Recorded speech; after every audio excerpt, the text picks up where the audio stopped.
learning. So first, let's begin with blended learning, the concept of blended learning. So there would be question in our mind, what is blended learning? It's kind of uh, taking teaching and learning outside the four walls of classroom. So previously we were involved in traditional teaching, but now we are moving towards a blended mode where we can take traditional and online education on blended mode. It's kind of amalgamation of traditional and technological way of teaching with face-to-face instructions.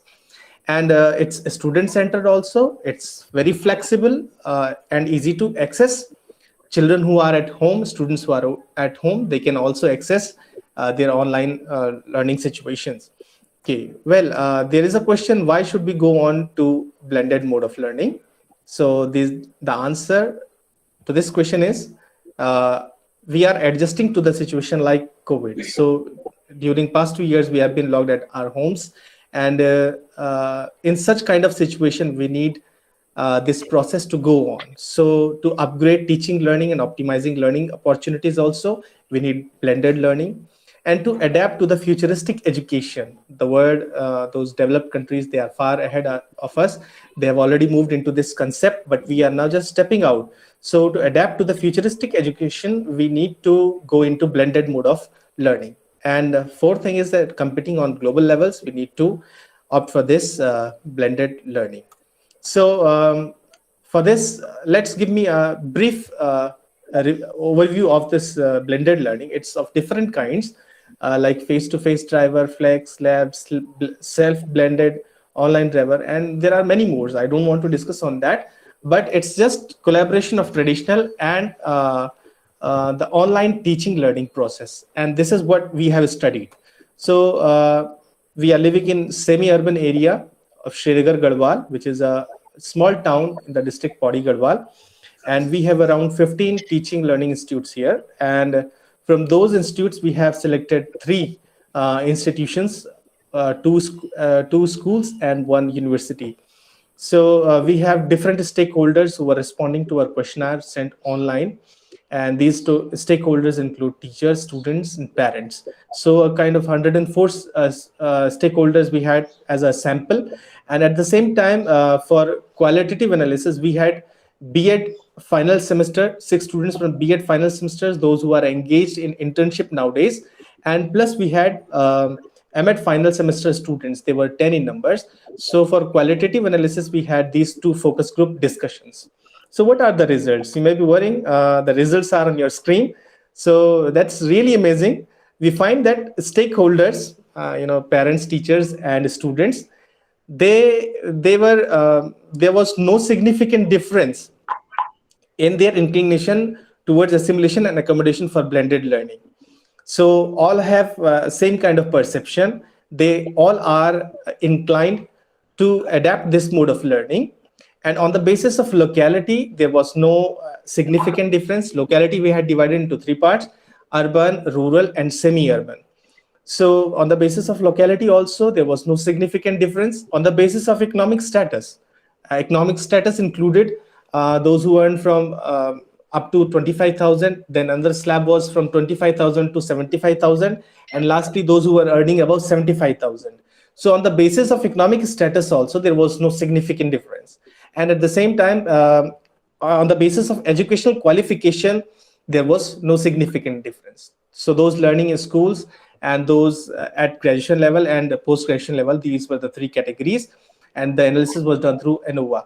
But on one dimension, one contextual variable, that is family type, there was significant difference between joint family and nuclear family. So they both differ in their views. So this is the quantitative result. And on the other hand, qualitative results were quite different from those that we get through quantitative. And the results are on your screen. B.Ed students were reluctant to switch on to the online mode or blended mode. Because of their experience, they are teaching nowadays. They are in their internship. So whatever the experiences they had, they were sharing with us. So there were many challenges that they were seeing while they were in their internship. So paucity of gadgets to access online classes was one of the reasons. Missing interaction and communication gap between teacher and the taught was one of the reasons. Costly data packs, difficulty in operating applications and softwares. This was the another reason that students were not able to access online mode of education. So in perception of B.Ed, it was quite it was reluctant in the case of B.Ed students. They said that they were not reluctant to go into this mode because it's missing. Somewhat is missing in this mode. But on the other hand, M.Ed students were inclined towards blended mode. Despite many challenges, the students were inclined towards the blended mode of teaching learning. So this is the qualitative aspect of our research. And then finally, implication. Within short period of time, I will tell you the implication. Despite challenges, at least stakeholders in urban and semi-urban areas of Uttarakhand are ready to move into this blended mode of learning. I personally feel that these are the implications that we get from the research. All the stakeholders are equally aligned to move into this mode. Villages are not yet equipped and empowered to adopt even online mode properly. Then we should now switch on to blended mode, at least as experiment phase, and prepare prospective generation for futuristic education. These are the implications of the research study. Thank you so much. Thank you, Dr. Ashu Rolet, for your presentation on the topic, future prospects of blended learning. And now the platform is open for discussion. You can ask questions. It needs to be very brief. We have only 2 minutes more.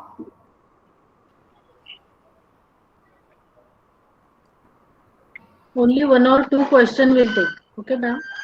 Because Yes, of time. Okay. Yes. Hello. Yes. Yes, sir. Very nice presentation by you. One question asked to me, asked to you about the blended learning. May I permission? Yes, sir. Sir, Go ahead, please. Sir, in Uttarakhand, there is so many remote areas, just like Pithoragarh, Almola, where is technology is not available. Children are doing work in the only paperwork. They are not use the technology. So how can you possible in these areas blended learning? What is the ways in which areas you can achieve the goal of the education? Okay, well, sir, first let me tell you that we conducted a study in a semi-urban area. Srinagar is a semi-urban area, and we have well-equipped technology here. We have well-advanced networks here. So I think that depends totally on condition in which the learner is, it's residing, or wherever this may be the context of where the learner is residing. Okay, so Hello? in my study, I got to know that those who are working as intern in a field, B.Ed students, they are completely reluctant to go into that mode because of paucity of gadgets, costly gadgets, and then costly data packs. So we cannot go into this phase in remote areas. So let's accept that for semi-urban areas and urban areas, we can go into this mode. Any other questions? Yes, any other question? Dr. Madhuri? What methodology you use in this research? Sir, it was, sir, yes.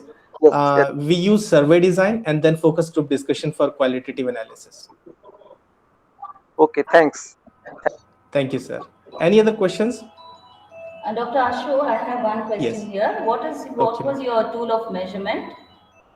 So ma'am, we used questionnaires to collect the data, and that 2 online questionnaires we circulated in the groups, and then that's how we got 104 stakeholders as a sample. Okay, any title did you give to your questionnaire? Yes, that was assimilation and accommodation for blended learning. Okay, yes, sir, thank you. Yes. Dr. Ashu, yes, your presentation was very good. Your topic is very relevant in the today's scenario. But just one query, how did you analyze the data? Which tool you have applied for this? Okay, ma'am. The qualitative yes, data it was is qualitative analysis. You said before, but it is a survey method, and no, you have done qualitative analysis. Yes, but blended learning mode. How did you analyze this blended learning mode? Only on the opinion from the participants, or only on the basis of respondent, or any whatever else? Actually, the method adopted was mixed approach. On the half Okay. it was quantitative and other half was qualitative. So group discussions were Then for qualitative aspect. quantitative, which tool you have applied? It was questionnaire, ma'am. It was a And percentage. questionnaire, self-made questionnaire. Okay, for questionnaire, and then Yes, it must be open-ended and it was. closed-ended question, no? Okay. Yes, ma'am. Yes, ma'am. It was on Likert scale, 5-point Likert scale. So which aspects was very prominent in blended learning mode? Actually, ma'am, for this blended learning mode, all stakeholders were ready to go into this mode, and Okay. I especially when it's about blended learning, that on two modes, like government is trying to put this mode in action, where there would be two modes. So most of the parents and teachers and students agreed on that. If they are allowed to go into the both kinds of modes, online and then offline also at the same time, they were submissive to that. Okay, very good. Fine. Thank you so much. Thank you. Thank you, Next ma'am. presenter. Thank you, Dr. Ashurole, and all Thank the you, other delegates. Now we move on to the next paper presentation by Dr. Anand Kumar and Ms. Monica Rawat. They'll be presenting their paper, the title, Impact of Metacognitive Skills on Adolescents' Creativity. I request Anand to kindly begin. Good afternoon, everyone.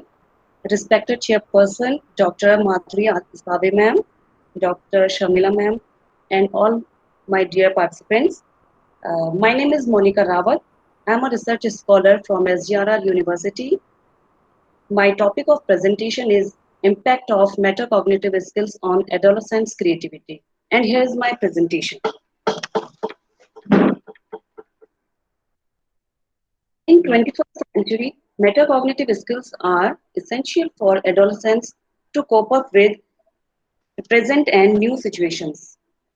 Metacognitive skills at adolescence stage has raised creative thinking with the integration of online learning platform. In modern world, the challenge of the learners is to develop skills which will not become outdated, यानी कि उनके लिए वो बिल्कुल update होने चाहिए जो भी हमारे लर्नर्स हैं उनकी स्किल्स को डेवलप करने के लिए. The metacognitive abilities allowed the students to make the best use of technical resources during their online classes, because mostly children have faced many many disturbances on their online classes. Cognitive development is essential for creativity, and it is the acquisition of mental process that is needed for thinking numerous ideas. A person who know how they can learn and apply their knowledge in various learning situations have good metacognitive skills. Here I am presenting a model of creative career and metacognitive skills at adolescence.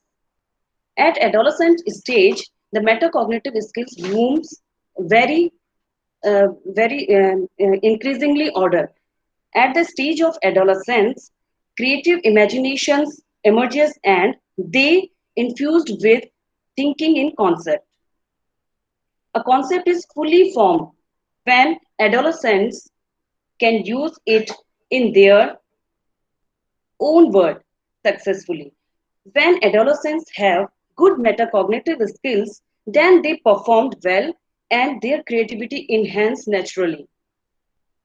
The combination of metacognitive skills and creative potential in a student would be a good sign for creative career professionals. तो जो ये model मैंने यहाँ पर बताया है, इसमें हम कह सकते हैं कि जो एडोलेसेंस स्टेज है उसमें अगर जितनी ज्यादा मेटाकॉग्निटिव स्किल्स होंगी, एबिलिटीज होंगी, वो बच्चे क्रिएटिविटी को उतने अच्छे तरीके से परफॉर्म करेंगे. उनके अंदर जो क्रिएटिविटी है वो अच्छे तरीके से निखर के बाहर आएगी. वो उसको कह सकते हैं न्यू प्रोडक्ट, न्यू इनोवेशंस जो भी वो अपने माइंड में इमेजिन करते हैं या थिंक करते हैं, वो नया कुछ सोसाइटी को दे सकते हैं. और वो एबिलिटीज अगर उनके पास है तो वो अच्छे क्रिएटिव करियर प्रोफेशनल्स लाइफ में बन सकते हैं. इन फ्यूचर वो क्रिएटिव करियर प्रोफेशनल बन सकते हैं, क्योंकि जो ऑनलाइन क्लासेस हैं उसके दौरान बच्चों को जो भी कह सकते हैं कि अगर उनके अंदर मेटाकॉग्निटिव स्किल्स ज्यादा हैं तो वो उस ऑनलाइन क्लासेस में जो भी उनको मैनेज करना है, ऑर्गेनाइज करना है, जिस तरीके से क्लासेस में अगर कोई डिस्टरबेंस आ रही है उसको हैंडल करना है, तो वो जो एडोलेसेंस स्टेज के बच्चे हैं वो उसको अच्छे से कर लेंगे अगर मेटाकॉग्निटिव स्किल उनके अंदर एबिलिटी उनके अंदर है। Next is metacognitive skill. What is metacognitive skill? Metacognition pertains to the knowledge and skills for organizing, guiding, and controlling one's own thinking, action, and learning processes. The concept of metacognition is classified into the three interconnected components by Flavel. Metacognitive knowledge. Metacognitive knowledge यानी जितनी भी हमारी knowledge से related चीजें हैं, चाहे हमें recall करना हो किसी चीज को, चाहे हमें रिमेम्बर करना हो किसी चीज को, तो वो एडोलेसेंस स्टेज के जो बच्चे हैं अगर उनके अंदर ये पावर अच्छी होगी तो वो अच्छे से अपनी थिंकिंग पावर को डेवलप करेंगे।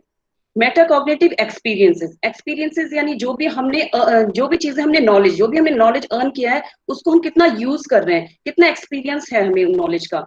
Then metacognitive monitoring and controlling, इस चीज को हम कैसे एक्शन कर रहे हैं, किस तरीके से उसको मॉनिटरिंग कर रहे हैं, लीडिंग कर रहे हैं, और कंट्रोल, मेन यहाँ पर जो भी एबिलिटीज हमारे अंदर है उसकी मॉनिटरिंग और कंट्रोलिंग, ये दोनों बहुत ज्यादा जरूरी हो जाती है।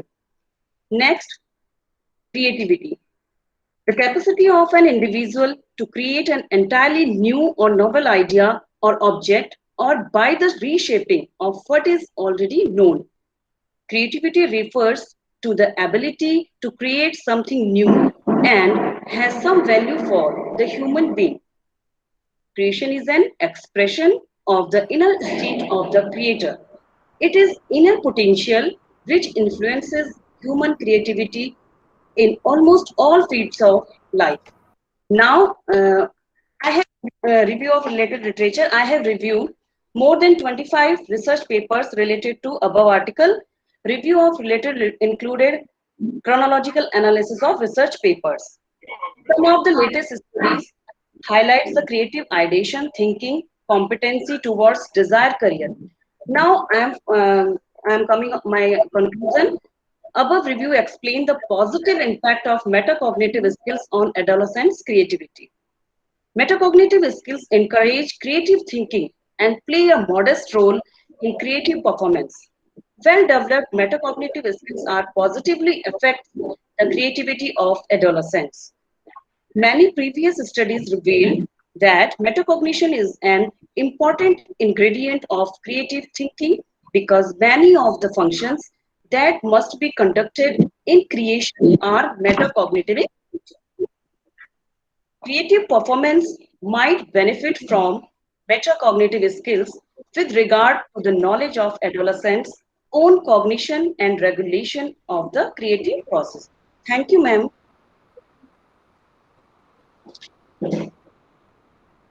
Yes, Dr. Anand Kumar and Ms. Monica Rawat have given a very brief presentation of their study on impact of metacognitive skills and adolescents' creativity.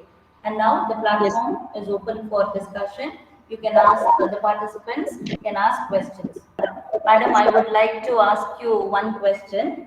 Your title suggests that it is the impact of metacognitive skills on adolescents' creativity. So, how did you measure the impact?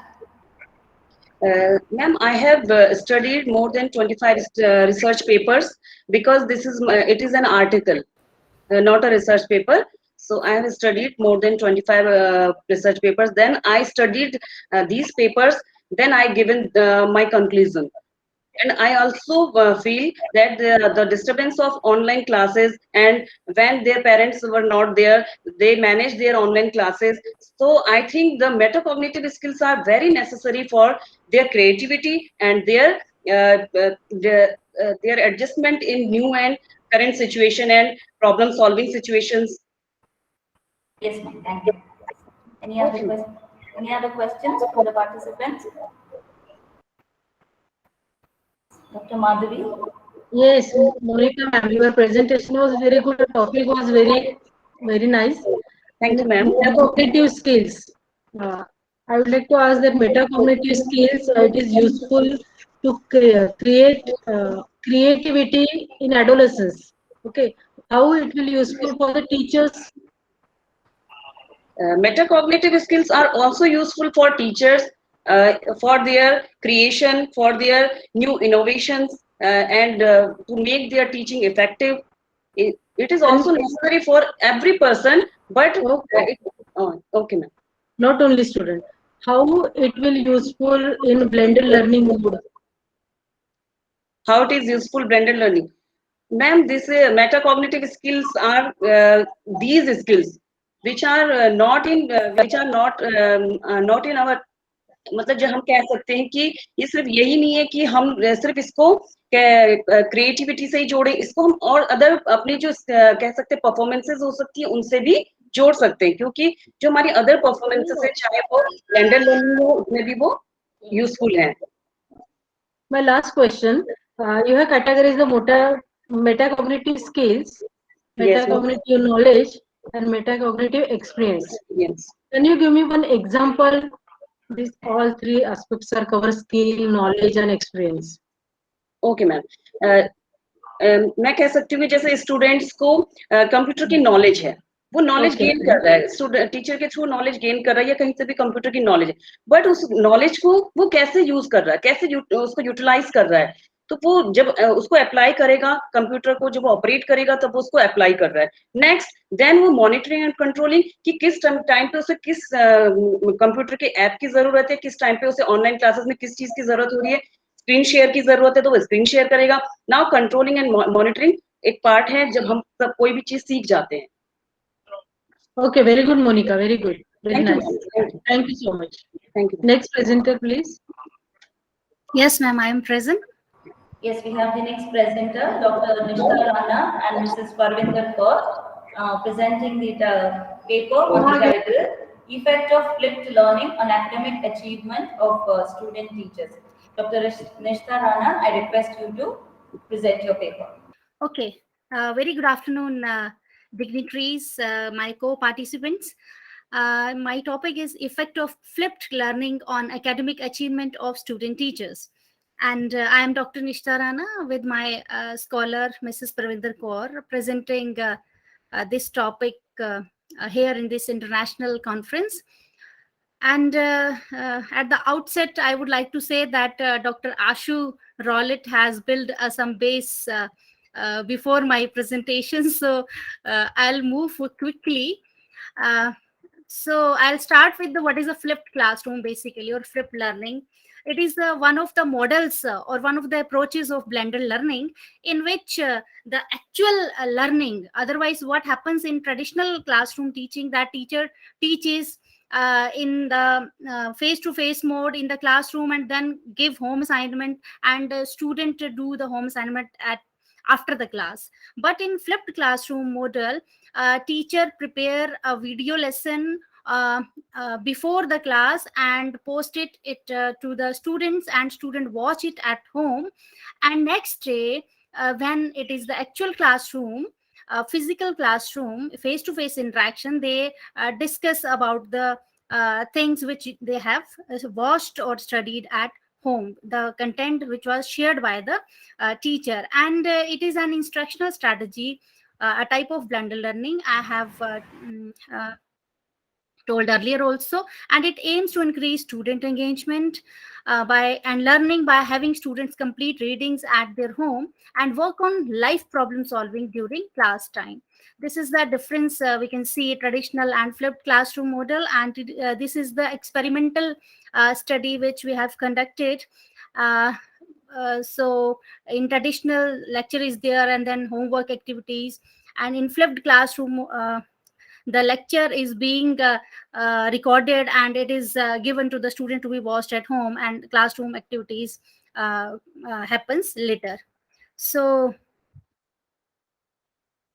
regarding need and importance of the study, many studies, extensive studies have been conducted on flipped learning and its impact on students' achievement in education institutions at school and the university level. Although the majority of research connected with blended learning or flipped learning has taken place in the secondary school stage, some studies have found that this approach is useful for student teachers also. And different studies, the names are visible on the slide, like Sadeghi, Sedaghat, Shahmadi, 2014, etc., etc., etc., have found that flipped learning approach has positive effects on student achievement, while other studies, Chang, Xu, Liang, Sang, and Su 2014 have indicated that the flipped learning achieves levels of student success equivalent to traditional education, concluded that overall flipped learning did not significantly affect students' achievement test scores. So it remains inconclusive regarding the effectiveness of flipped learning in terms of academic achievement of student teachers. Moreover, no such study has been conducted so far in Jammu city, especially on student teachers, to see the effectiveness of flipped classroom learning. So the results of present study would be contributing towards introducing the flipped learning as a teaching or learning approach at B.Ed level. So these are the objectives to compare the mean scores of student teachers Dr. in Nishka, experimental. Excuse I me, ma'am. think you could proceed with your slides. Slide is not visible, ma'am. No, I'm getting only the first slide. Okay, ma'am. When I put it in slideshow mode, it becomes. Now the objectives are being displayed. Yeah, yes. Now you can proceed. Okay, ma'am. Okay. So first objective, to compare the mean scores of student teachers in experimental group taught through flipped learning in pre-test and post-test. Second is to compare the mean scores of student teachers in control group taught through traditional method in pre-test and post-test. And last is to compare the scores of student teachers in experimental group taught through flipped learning and control group taught through traditional method in post-test. And null hypotheses were framed for this. And experimental method of research, the true experimental design Solomon 4 group design was used. The population of present study comprised of 296 B.Ed students of Meyer College of Education, Jammu. And as far as sample is concerned, in the present study, all the students, 96 students of the chosen sections, because parallel we have 6 sections, 3 sections in fourth semester and 3 sections in second semester, and we have chosen randomly second semester, and in second semester 3 sections were there and randomly 2 sections were chosen, and in those 2 sections all the students were taken as the sample to be included in the study. And further, equal number of B.Ed students or student teachers have been assigned to different groups, experimental and control groups, through systematic random sampling.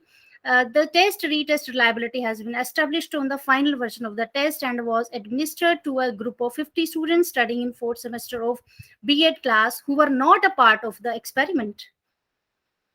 Two tools two tools were used. One is test of technical intelligence by Paul and Mishra, and the second was teacher-made achievement test. T-test has been employed as a statistical technique, and the conduct of experiment has been done in 4 steps.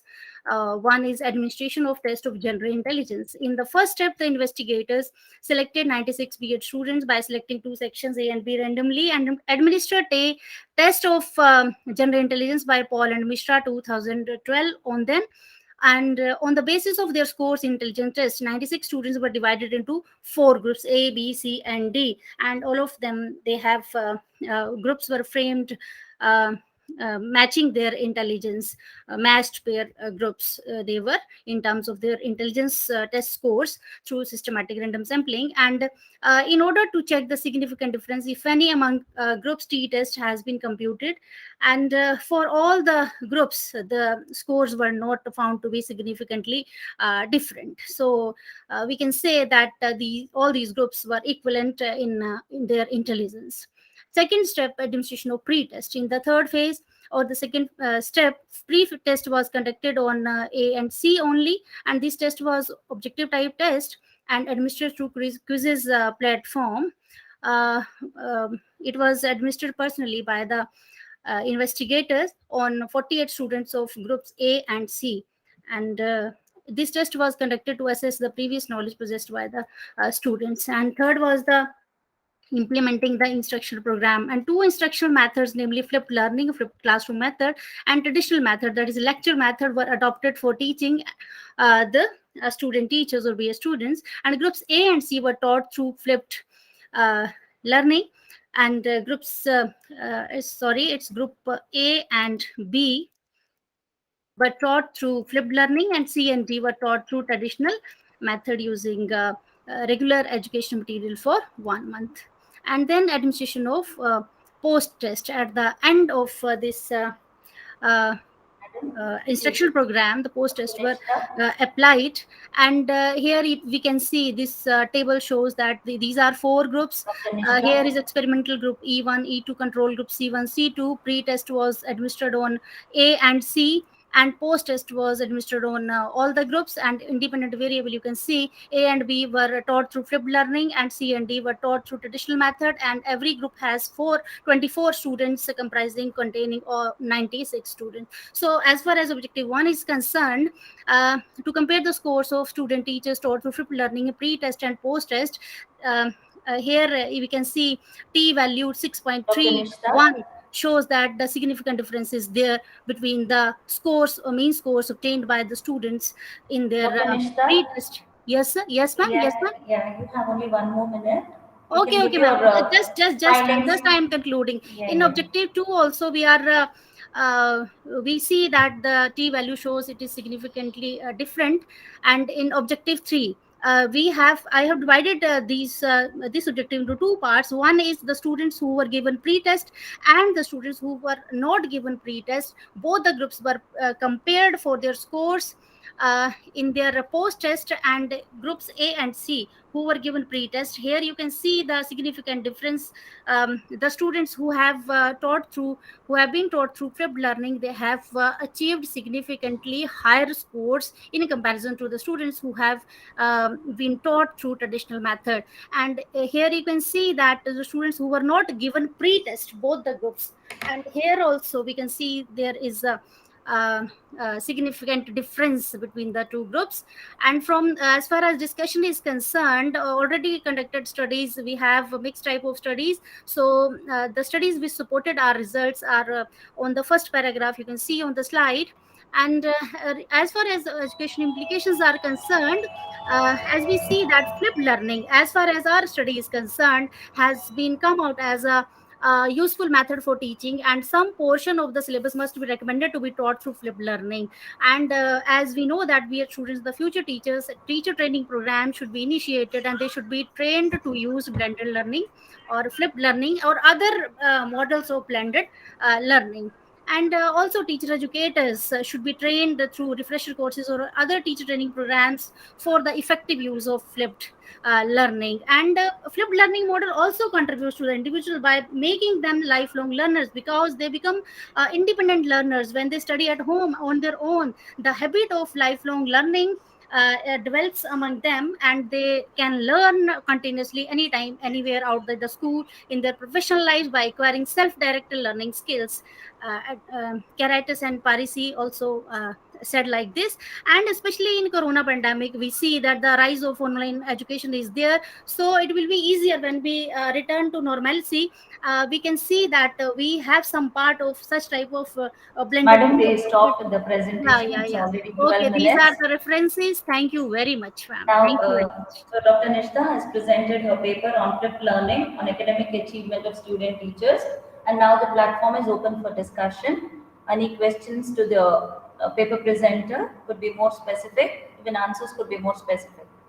Rana madam, your topic is very good, very relevant in today's scenario, and it is very relevant topic. Thank you, Effect of flipped learning.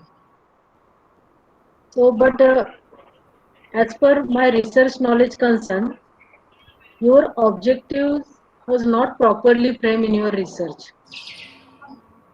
Variable not reflected in your objectives. Why? Okay, ma'am. Objective is not correct. Okay, ma'am. Please suggest, ma'am. I'll change it. I'll modify.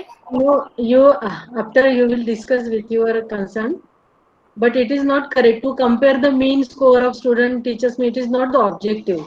you are going to test Yes, the yes. achievement level. Okay. Yes, ma'am. Right, ma'am. There was no need of actually writing first two objectives. You're right, ma'am. No, language mean score and all the statistical language is not used in objective. It will be used in hypothesis. Okay.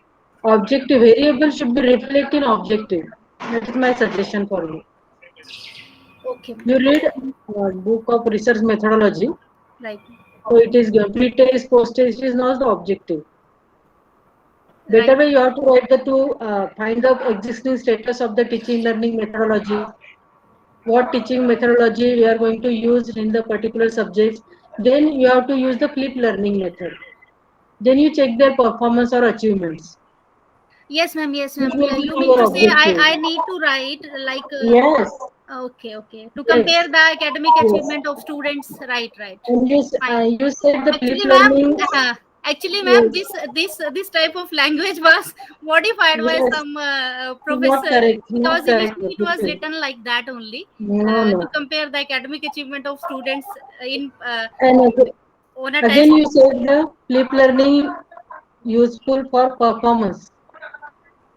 How you measure performance of your student? Did you check the performance indicators?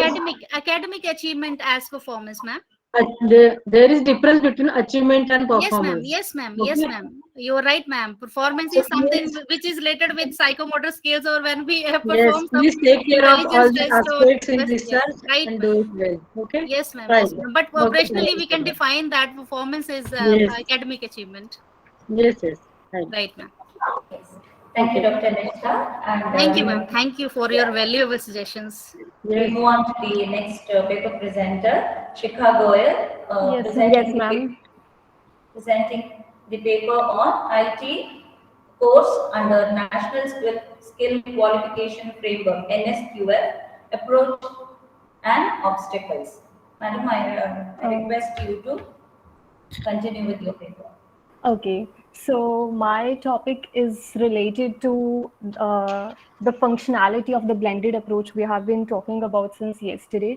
So we do have blended approach in the form of NSQF, which basically aims at taming the youth bulge and increasing the employability, which has been quite a problem for Indian economy. And the good part about NSQF is that there is multiple entry and exit in this framework. So a general category student can flip towards a vocational education, and a vocational student can flip towards the general education. So it leaves them with an open door. So nobody has to feel bad about, oh, this person just have a diploma or this person has a degree. So that sorts of nullify the inequality between vocational education and general education. So this NSQF project was basically rolled out in the form of NVEQF project by MHRD in one of the states, Haryana, and it was rolled out in 40 government schools in 8 districts. But by 2013, it was notified as NSQF by Government of India. And currently there are 1,074 schools and 14 courses running. My area of focus would be amongst these 14 courses would be in IT course, because IT is currently, like, we are living in a global village and there's a lot of automation going on, and there is work from home with the pandemic, and there's like the Digital India project going on. So IT would be my main focus. But knowing that, we should also know that IT, the course itself comes with a lot of prerequisites, which includes the labs and computers as well as internet connection. Now, given how this is said that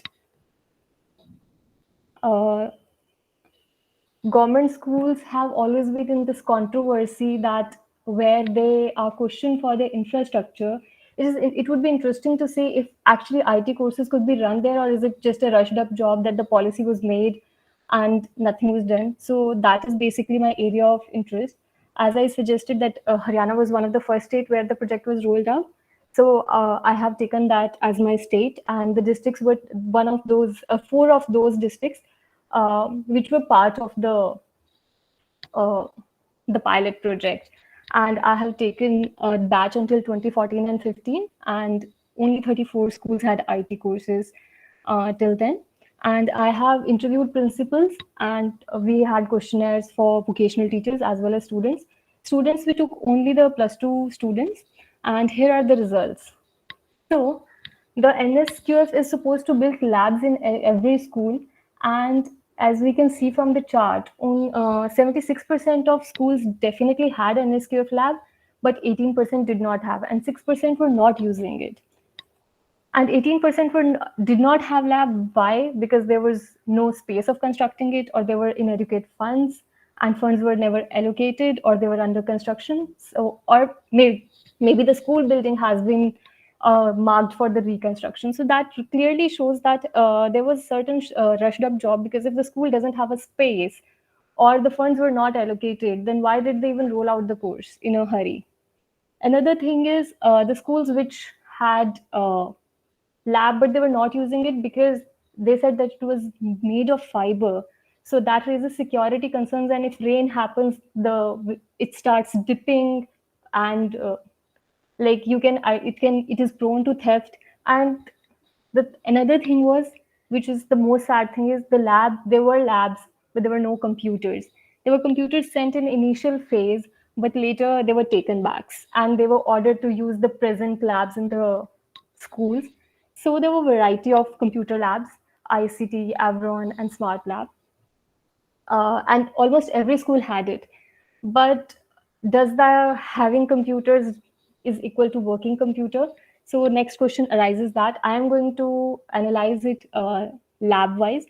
So as we can see from this chart, we can see that we have 22 schools which had computers in range of 22 to 25, but only 5 schools had the computers in same working range. The highest range we have is 5 to 10, and even 6 schools had no computers at all. For Evron Lab, the situation was same. There were 7 schools with 22 to 25 computers, but only one had computer in same working range. As we can see, 3 did not have any computers. Same goes with the Smart Lab. However, the situation was better because even though one school had 80 to 85 available computer, 20 to 25 were still working, and the another one has same range of working computer. So what we found was that 6 schools have no working computer, and there were no fund for maintenance of these computers, especially for ICT lab, and principals could not use fund of NSQF lab because there were possibility of audit objections. And for Everon Lab, the contract was expired, so there was no way to go for the maintenance. In fact, these computers could also be taken back. Then the next thing is internet connection. IT course without internet connection is not possible. And the internet connection had, the thing is, every school had internet connection, but 32% of the schools did not have internet connection for the NSQF lab or the computer lab. And on the basis of that, while principals said that they do not have much problem with the internet connection, 26.8% of principals said that they do suffer sometime. For teachers, these teachers are from those 68% of schools which had internet connection with them. And amongst these teachers, 26.8% of them said that they do face a problem with the internet connection. Now, this could also be because as teachers have relayed to us that the internet connection is sort of affected by the distance from the internet router, and because of that, it could weaken the connection. So in conclusion, if I come by, there was a poor construction of NSQF labs. NSQF labs had no computer, and alternative computer labs, they did not have much working computers. 6 schools had no working computer at all. Internet connection is not in a very good condition. So this has impacted the practical training, and students also faced it. So basically in the NSQF construct, they are supposed to have practical daily, but as we can see, only 20% students said that they have daily practicals, while 8% said they never had practicals. So while we had a blended approach and we rolled out a policy, but it was such a rushed up job where in a vocational training course, there was no training happening. But it's not like that it did not have solution. While talking to the teachers, they said they can, obviously the best solution is to provide computers, but there are alternative way. One is to proper fund allocation for repair. And the second is, if they could permit the use of NSQF funds for the maintenance of computers of different labs, that could help them to have more working computers. And also for the internet connection, they do get fund for the monthly payment, but they do not get fund for installation. So if that they are what they could get that, it would be great for them. Thank you. Thank you, Ms. Shikha Goel. You have presented your paper very well, and now the platform is open for discussion. I ask the delegates to kindly ask your queries. I request to participant, please ask 1-2 questions, at least few questions to participant, to presenters.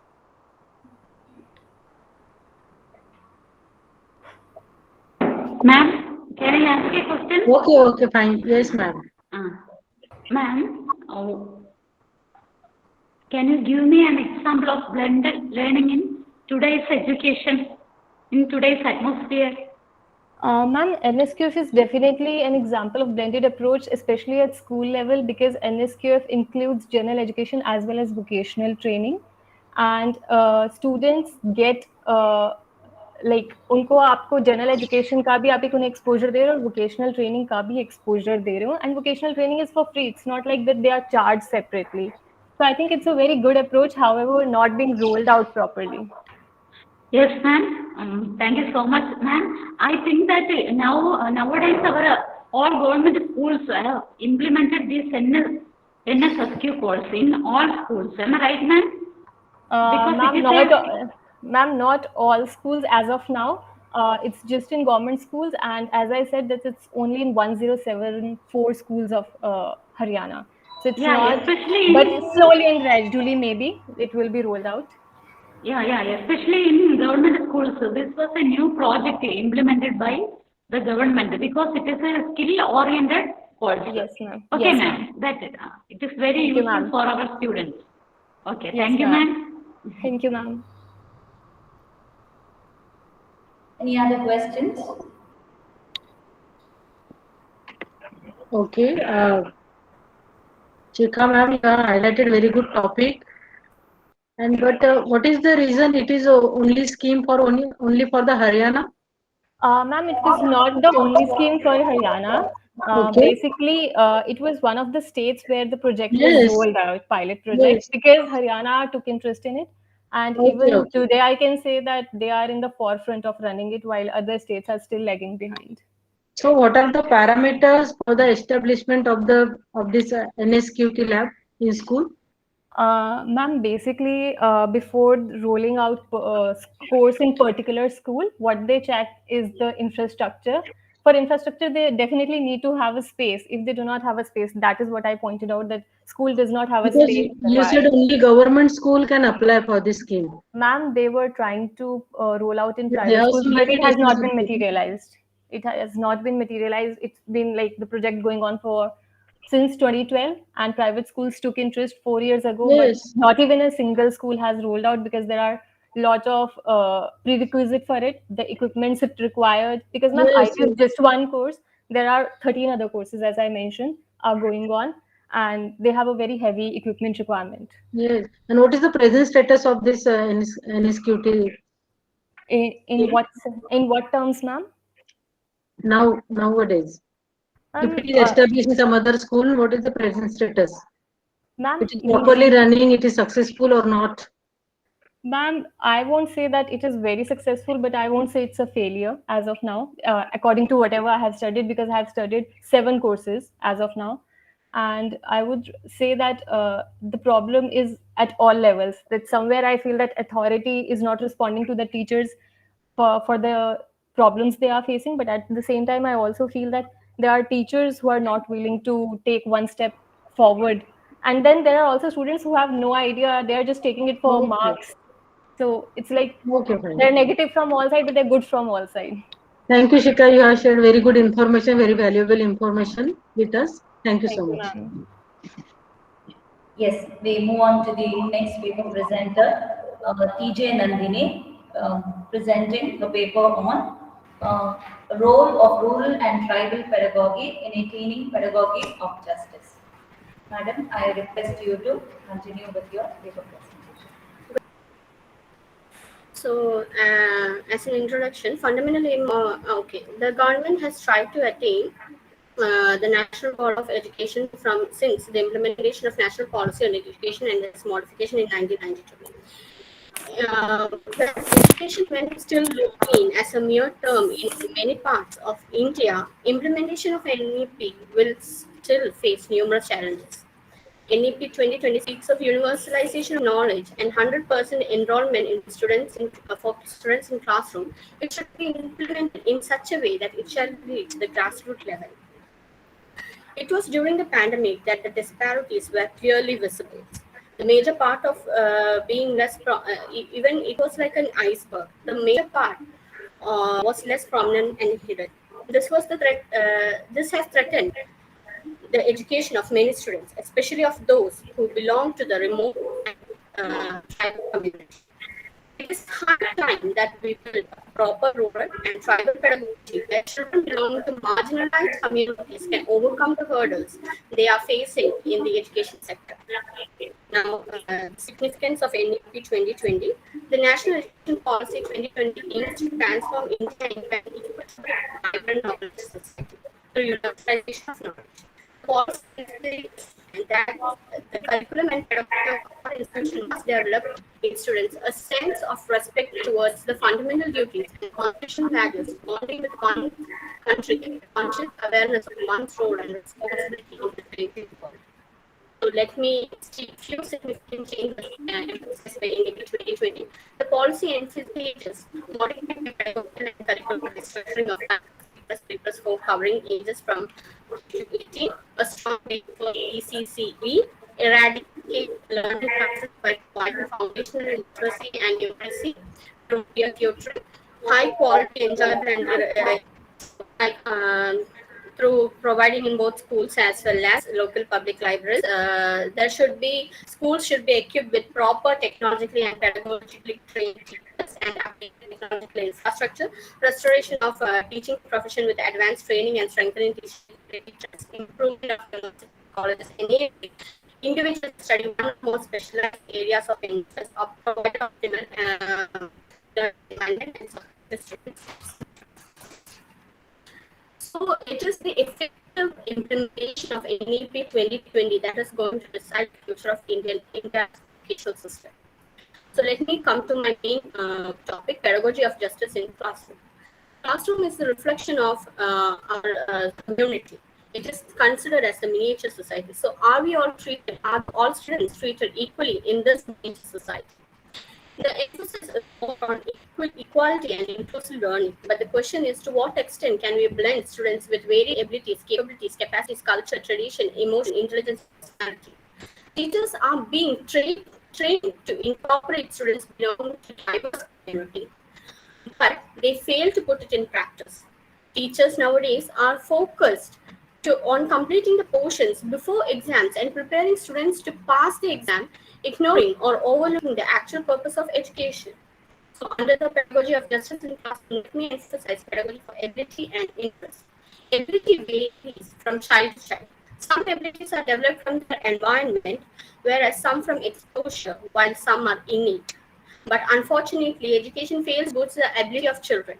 The subject of schools include social, science, maths, computer, language, etc. But the fields like arts and sports, animation, etc. fall under the category of SUPW or PT, where these courses are seen, the PT or SUPW are seen as refreshment course or optional subject. Neither teachers nor parents give relevant importance to these courses. So, introduction of new courses must be made as per the present requirement, like animation, tailoring, designing, etc.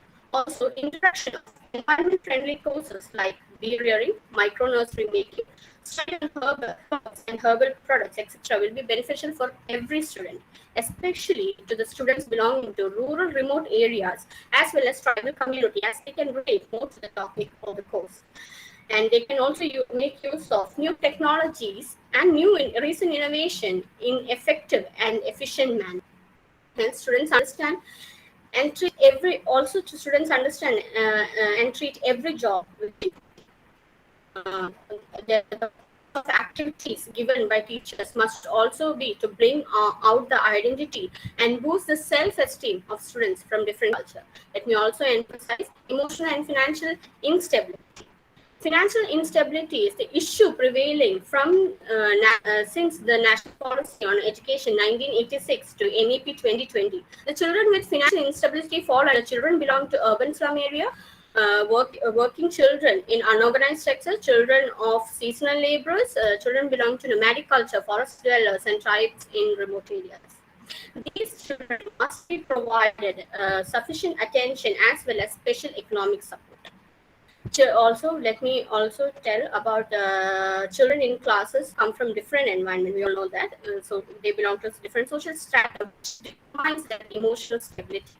So students from broken families, single parents, communal discrimination may feel insecure in a classroom, and teachers have to break the barriers and make teaching learning process more smooth for them. These students must be treated empathetically by the teachers. People with disabilities and gender inequalities. Students with disabilities must be included in mainstream learning depending upon their margin of disability, and proper gender education must be provided for them from the foundation level itself. Let me move on to my other main topic, introduction of rural pedagogy and tribal pedagogy. The remote village and mostly tribal communities have been a challenge to each state. When education was made accessible to all, bringing these students to the classroom was a major challenge faced by the government as well as the teaching community. Dropout and stagnation prevailed. Reason for this were lack of infrastructure, lack of trained teachers who could... Yes, ma'am? Yeah, 1 more minute left. Okay. Lack of who could instruct in local languages, inadequate classroom instruction, lack of subjects, lack of courses, as well as lack of transportation, sanity, safety, etc. These tribal communities represent the indigenous culture of our nature, so we should give more support. Sadly, this community has been isolating themselves from the rapid modernization, and we have been ignoring this community. So it's high time we focus on their development also. Especially for girl child, I have also made a point in my presentation for education for girl child. The tribal girl children face malnutrition, improper medical care, gender inequality, child mortality, domestic violence, medical and physical instabilities, as well as trafficking and sexual abuse, child marriage, etc. So these girl children must be empowered to universal primary education participation in discussion. The role of Ekalavya schools. Even though we have Ekalavya schools, it started in the year 1997 and 98, but the schools sanction was 632, but the functioning schools are 367, where only 85,700 students have been enrolled. When we take the statistics of Kerala itself, we have around 2 lakh students alone in Kerala, and we have 19 schools supporting tribal community as 4 Ekalavya schools in Kerala. But the total number of students enrolled all in Kerala is 85,000. In India, it's 85,700, and we have 2 lakh students in Kerala. So we can see the difference and how many children are actually being benefited. The digital learning during pandemic, I have also mentioned in my topic. We know that lack of many public schools as well as regional private schools lacked sufficient technology infrastructure, proper knowledge, and a rapid transition induced by these are the rapid transition induced by the pandemic. So they couldn't meet the student teacher need during that time. And also we know that the people having disabilities were also ignored, and they were left to the untrained hands of their parents. And I think I'll conclude my presentation. Success of NEP 2020 lies in providing social justice in teaching learning process and creating knowledge pattern in all segments of the society, and making these partners efficient to lead a global knowledge revolution. Thank you. Okay, Nandini ma'am, your topic is very good. Your title sorry is about Role the of Rural and Tribal Pedagogy. What is the meaning of rural and tribal pedagogy? I'm just curious about that. So this might seem okay. Pedagogy is the process, the way of teaching, like how to Yeah, I make know, a but student. you have given name the rural and tribal. Yeah, exactly. I'm coming to the point. Yes. So the tribal and rural pedagogy involves that most of our schools have courses like social science, but these tribal children, they are coming from a community where they doesn't have access to all the technologies, and teaching them history about medieval period or ancient India, they might be familiar with their own history, not with Indian, or they're coming from a remote area. So instead of teaching them, and they might not be in a mental state or emotional state and financial state the way we are in. So there must be courses, or the pedagogy should be structured in a way that these tribal children as well as remote children can access knowledge. So access to the knowledge doesn't mean that starting from book itself. As I mentioned, innovation of new topics like bee rearing and herbal nursery, these are all can be so useful to these kids. That doesn't mean that we are taking them away from modernization or technological development. We can teach these kids how to use the technology, or in developing their own society or community. If we see that how many tribal children who are educate their tribe, it's a question. The instruction should be provided in their own tribal language so that they can understand No, one. So the pedagogy yes. should be considered. Okay, fine. Your one statement was disability student was totally ignored. Your statement, Yeah, your explanation. But now in nowadays inclusive setup, you have to welcome them in a mainstream school. It is your yes, duty. ma'am. So, what is the reason of Yeah, why disabled student get ignored? ma'am, I What is the mentioned that reason? okay, but disabled students, I mentioned during the pandemic. Many mentioned that disabled students are being ignored during the pandemic because the classes are going online. And people with disabilities include those who can't hear, deaf, blind, and those who can't speak, physically challenged. So, those who can't hear, they need support. They need a teacher, braille support. But through Zoom, you can't provide that. So government have to take measures that all parents may not be trained to teach their kids. That's the reason why they are sending their child to a special school. So during the pandemic, what happened was that those who are deaf can hear through Zoom or classroom, and those who are blind can hear. But what about those who are deaf and those who have both disabilities? So, during that time, they have been ignored, and parents Okay, fine, ma'am, fine. they can't teach Okay, them. I got your point. Okay, fine. Thank you so much. Yeah, thank you. By Narendra Singh. This paper is in Hindi. The title of the paper is Jilla Shiksha एवं प्रशिक्षण संस्थान रतुड़ा रुद्रप्रयाग द्वारा जनपद रुद्रप्रयाग में संचालित बढ़े चलो कार्यक्रम का छात्रों के संतृप्ति स्तर पर प्रभाव का एक अध्ययन. So I request Professor Narendra Singh to proceed with your paper presentation. जी, ये डाइट रतुड़ा की जो हमारी टीम है, इस टीम में 4 सदस्य हैं. मैं नरेंद्र सिंह, मेरे साथी श्री अनिल कुमार चौक्याल, श्रीमती रुचिना पुरी और श्रीमती इंदु कांता भंडारी. हमारे अध्ययन का जो विषय है, जिस तरह से टॉपिक आपने पढ़ा था, जिला शिक्षा एवं प्रशिक्षण संस्थान रतुड़ा रुद्रप्रयाग द्वारा जनपद रुद्रप्रयाग में संचालित बढ़े चलो कार्यक्रम का छात्रों के संप्राप्ति स्तर पर प्रभाव का एक अध्ययन. तो एक परिचय मैं इस प्रोग्राम का देना चाहूँगा.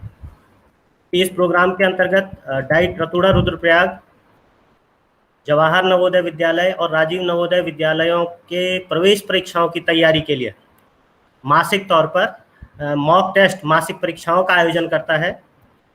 इस टेस्ट में सभी बच्चों को जिस तरह का वास्तविक प्रश्न पत्र होता है, जिस तरह के उनके खंड होते हैं, उसी के अनुरूप प्रश्न पत्र उपलब्ध कराए जाते हैं। और उद्देश्य ये है कि जो राजकीय प्राथमिक विद्यालयों में पढ़ने वाले, यानी सरकारी प्राथमिक विद्यालयों में पढ़ने वाले बच्चे हैं, उनको राजीव नवोदय और जवाहर नवोदय प्रवेश परीक्षाओं से पहले एक तैयारी का मौका मिल पाए। तो ये जो कार्यक्रम है ये जनपद के सभी 46 संकुलों क्लस्टर्स में चलाया जाता है और इसके लिए डाइट रतुड़ा रुद्रप्रयाग ने 61 परीक्षा केंद्र बनाए हैं। मोटे तौर पर हर क्लस्टर में एक सेंटर बनाया गया है, लेकिन कुछ क्लस्टर में भौगोलिक परिस्थितियां थोड़ा सा विषम है, तो वहां पर हमने एक से ज़्यादा परीक्षा केंद्र भी बनाए हैं। तो उस परीक्षा केंद्र पर परीक्षा होती है। परीक्षा होने के बाद वहीं पर जो शिक्षक होते हैं वो मूल्यांकन करते हैं। जो वास्तविक परीक्षाओं के उत्तर पत्रक होते हैं, जैसे राजीव नवोदय का OMR सीट में होता है, जवाहर नवोदय का OCR सीट में होता है, तो उन्हीं के जैसा हम उत्तर पत्रक बना करके देते हैं बच्चे को, ताकि उसको वास्तविक प्रैक्टिस मिल सके। और ये मूल्यांकन जब शिक्षकों के द्वारा किया जाता है तो उसके बाद प्रत्येक बच्चे का जो उत्तर पत्रक है वो उसके शिक्षकों को सौंप दिया जाता है। इसके बाद शिक्षकों की भूमिका शुरू होती है।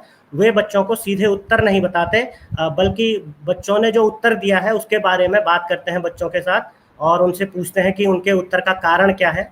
और इस तरह से अलग अलग बच्चों के जो उत्तर हैं उनके बीच में वो एक तरह की तुलना करते हैं और बच्चों को एक तरह से मदद करते हैं कि बच्चे सही उत्तर तक पहुंच सकें, उनमें उसकी समझ विकसित हो सके। इस अध्ययन के लिए हमने जो उद्देश्य निर्धारित किए हैं, यह ज्ञात करना कि बढ़े चलो कार्यक्रम में छात्रों की सहभागिता का स्तर कैसा है, क्योंकि कार्यक्रम की सफलता इसी में निहित है कि इसका लाभ प्रत्येक छात्र तक पहुंचे। दूसरा जो हमारा उद्देश्य है वो है ज्ञात करना कि बढ़े चलो कार्यक्रम से राजकीय प्राथमिक विद्यालयों के छात्रों की समग्र शैक्षिक उपलब्धियों पर क्या प्रभाव पड़ा है, तथा क्या कार्यक्रम के बाद जवाहर नवोदय विद्यालय में प्रवेश हेतु चयनितों में राजकीय प्राथमिक विद्यालय के छात्रों का प्रतिनिधित्व बढ़ा है। तीसरा उद्देश्य हमारा ये जानना था कि छात्रों के किन कौशलों पर अधिक ध्यान देने की आवश्यकता है। चौथा उद्देश्य ये ज्ञात करना कि परीक्षा के चरणों की आवृत्ति का छात्रों के संप्राप्ति स्तर पर क्या प्रभाव पड़ता है और परीक्षा के चरणों में छात्रों की नियमित सहभागिता का संप्राप्ति स्तर पर क्या प्रभाव पड़ता है। इस अध्ययन को हमने एक सर्वेक्षण के तौर पर किया है। तो इसके लिए हमने सर्वेक्षण मेथड को इस्तेमाल किया है। परीक्षा केंद्रों पर जो छात्रों की प्राप्तांक सूची बनाई जाती है उसको हम सीधे अपने पास डाइट में मंगा लेते हैं। तो इस तरह से ये हमारे प्राथमिक आंकड़े हैं। जितने भी बच्चे परीक्षा में सम्मिलित हुए हैं, मोटे तौर पर जो बच्चे पंजीकृत हैं राजकीय प्राथमिक विद्यालयों में, वो सभी को हमने अध्ययन में शामिल किया। तो इसलिए हमारी जनसंख्या ही इस अध्ययन के लिए न्यायाधर्श है। सर्वेक्षण उपकरण के तौर पर जो प्राप्तांक सूची है और उपस्थिति पत्रक कि कितने बच्चे उपस्थित हुए हैं उनको हमने इस्तेमाल किया है, और जो प्राप्तांकों का माध्य है उसका तुलनात्मक विश्लेषण करके हम निष्कर्षों तक पहुंचे हैं। जो निष्कर्ष हमारे निकले हैं उसमें पहला निष्कर्ष यह है कि अभ्यास परीक्षा के क्रमिक 4 चरणों में परीक्षार्थियों के प्राप्तांकों का मानसिक योग्यता खंड, जो कि नॉन वर्बल टेस्ट है, के प्राप्तांकों का माध्य भाषा व गणित खंडों से बेहतर पाया गया। 4 चरणों के उपरांत मानसिक योग्यता खंड में बच्चों के प्राप्तांकों के माध्यम में 17% का सुधार अर्जित किया, जबकि गणित में 5% एवं भाषा में 14% सुधार दर्ज किया गया। कहने का मतलब यह है कि हर चरण के बाद बच्चों के मानसिक योग्यता खंड जो मैथ है और उनका लैंग्वेज और मैथमेटिक्स तीनों सब्जेक्ट्स में इम्प्रूवमेंट दिखाई दे रहा था, लेकिन मैथ में इम्प्रूवमेंट सबसे बेहतर थी। तो इस तथ्य से स्थापित होता है कि रचनात्मक चिंतन, कल्पनाशीलता, समस्या समाधान एवं निर्णयन अभियोग्यताओं में राजकीय विद्यालयों के छात्र पर्याप्त रूप से सक्षम हैं। दूसरा हमारा जो निष्कर्ष था वो था अभ्यास परीक्षा के क्रमिक चरणों में तीनों खंडों के प्राप्तांकों के माध्यम में उत्तरोत्तर वृद्धि दर्ज की गई। प्रश्न पत्र के तीनों खंडों में 40% या अधिक अंक प्राप्त करने वाले परीक्षार्थियों की संख्या में भी क्रमिक रूप से वृद्धि दर्ज की गई। प्रथम चरण में यह संख्या 79 थी, जो चौथे चरण में बढ़कर 289 दर्ज की गई। ये 40% प्रत्येक खंड में लाना जवाहर नवोदय और राजीव नवोदय विद्यालयों के लिए एक बाध्यता है। अगर कोई बच्चा तीनों खंडों में 40% का मार्क पार नहीं करता तो फिर उसको वो सम्मिलित नहीं करते हैं, तो इसलिए इसको शामिल किया गया है। तो जाहिर है उत्तम एक्सपोजर से समग्र रूप में बच्चों की रचनात्मक चिंतन, कल्पनाशीलता, समस्या समाधान, निर्णय, भाषाई एवं गणितीय दक्षताओं का विकास होता है। निष्कर्ष 3, किसी चरण में पहली बार कार्यक्रम में प्रतिभाग करने वाले बच्चों की तुलना में नियमित रूप से प्रतिभाग करने वाले बच्चों ने बेहतर अंक अर्जित किए हैं। उदाहरण के तौर पर हमने चौथा चरण दिया है कि कुछ बच्चे ऐसे थे जो पहले, दूसरे और तीसरे चरण में उपस्थित नहीं हो पाए परीक्षा में, सीधे चौथे चरण में आए, और ज़्यादातर बच्चे ऐसे थे जो कि चौथे चरण तक पहले अनुभव हासिल कर चुके थे। तो जब हमने पहली बार प्रतिभाग करने वाले और चारों बार प्रतिभाग करने वालों के बीच में तुलना की, तो पहली बार प्रतिभाग करने वालों का जो अर्जित अंकों का माध्य था वो केवल 29.13 था, और इसकी तुलना में चारों बार प्रतिभाग करने वालों के अर्जित अंकों का जो माध्य था वो 44.61 था। तो इससे प्रमाणित होता है कि एक्सपोजर और नियमित अभ्यास छात्रों के उपलब्धि स्तर पर सकारात्मक प्रभाव डालते हैं। निष्कर्ष 4, इसके अभी तक के जो पहले 3 निष्कर्ष थे उसके लिए हमने केवल 1 वर्ष की परीक्षा के अर्जित अंकों को आधार बनाया था, लेकिन निष्कर्ष 4 में हमने पिछले 3 वर्षों में जो उपलब्धियां राजकीय प्राथमिक विद्यालयों ने अर्जित की हैं उस पर प्रकाश डालने की कोशिश की है कि लंबे समय के अवलोकन के पश्चात पाया गया कि बढ़े चलो कार्यक्रम के बाद से जवाहर नवोदय विद्यालय के लिए कक्षा 6 में प्रवेश हेतु निर्धारित कुल 80 सीटों पर प्रवेश के लिए जारी होने वाली छात्रों की प्रथम चयन सूची में राजकीय विद्यालयों के बच्चों की संख्या में उत्तरोत्तर वृद्धि दर्ज की गई है। बढ़े चलो कार्यक्रम आरंभ होने के बाद से वर्ष 2018, 19 और 20 में जवाहर नवोदय विद्यालय के लिए चयनित होने वाले बच्चों की प्रथम चयन सूची में राजकीय विद्यालयों के बच्चों की संख्या क्रमशः 24, 28 और 34 रही है, 24, 28 एंड 34, जो कि बढ़े चलो कार्यक्रम आरंभ होने से पूर्व वर्ष 2017 में ओनली 14 थी। Sir, trying to conclude your paper. जी, तो हमारा जो कंक्लूजन है वो ये है कि बढ़े चलो कार्यक्रम के प्रभावों के आलोक में आश्वस्त हुआ जा सकता है कि राजकीय विद्यालयों में पढ़ने वाले बच्चों को यदि अच्छा एक्सपोजर, प्रेरणा और प्रतियोगिता का वातावरण प्रदान किया जाए तो ये बच्चे भी सफलता की वार्तें लिख सकते हैं। इस प्रकार शिक्षा सही अर्थों में दूर दराज के सुविधा विहीन अंचलों एवं समाज के निर्धन एवं अपवंचित वर्गों के उत्थान का माध्यम बन सकती है। मौका देने के लिए मैम धन्यवाद, और आयोजन समिति को भी हमारा धन्यवाद। जी धन्यवाद। मेरा एक क्वेश्चन है नरेंद्र सर से कि आपने ये अध्ययन कब किया, क्योंकि वर्तमान परिस्थिति में तो ये संभव नहीं है कि आप इस प्रकार का डेटा दे सकें, तो मेरा ये जानने का प्रयास है आपसे कि आपने कब ये अध्ययन किया। सुन लिया है सर, मैंने प्रश्न सुन लिया है। मैं आवाज की कुछ समस्या हो रही थी इसीलिए मैंने पूछा कि आवाज आ रही कि नहीं आ रही। दरअसल ये प्रोग्राम हमने वर्ष 2017-18 में शुरू किया था, तो उस समय क्लस्टर कोऑर्डिनेटर जो संकुल प्रभारी होते थे वो मौजूद थे, तो वो रिपोर्ट्स हमारे पास लाते रहते थे, प्राप्तांकों की सूची वगैरह वो नियमित रूप से, तो वो डाटा हमने सुरक्षित रखा था। तो जो अंकों के बारे में जो उन्नति का है उस पे हमने 2017-18 में जो अगस्त से नवंबर तक 4 चरण आयोजित किए थे उनको आधार बनाया है, और जब से पेंडेमिक शुरू हुआ है तो हम एक परीक्षा केंद्र पर बच्चों को बुला करके परीक्षा नहीं करा पा रहे हैं। तो उसका हमने तरीका ये निकाला कि क्वेश्चन पेपर बच्चों को घर तक उपलब्ध करा दिया जाए, लेकिन जब क्वेश्चन पेपर बच्चों को घर पर उपलब्ध करा दिया जाता है तो फिर उनकी उपलब्धि को हमने अंकों के आधार पर आंकने की कोशिश नहीं की है। तो इस वर्ष के अंकों को इसमें शामिल नहीं किया गया है। पिछले वर्षों को जब वास्तव में परीक्षा केंद्र पर आकर बच्चे परीक्षा देते थे उन अंकों को इसमें शामिल किया सर। जी थैंक यू। वेलकम। साहब जी, मैं आस्क ए क्वेश्चन।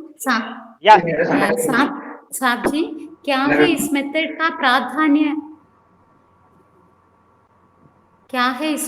प्राधान्य, related to this covid pandemic period?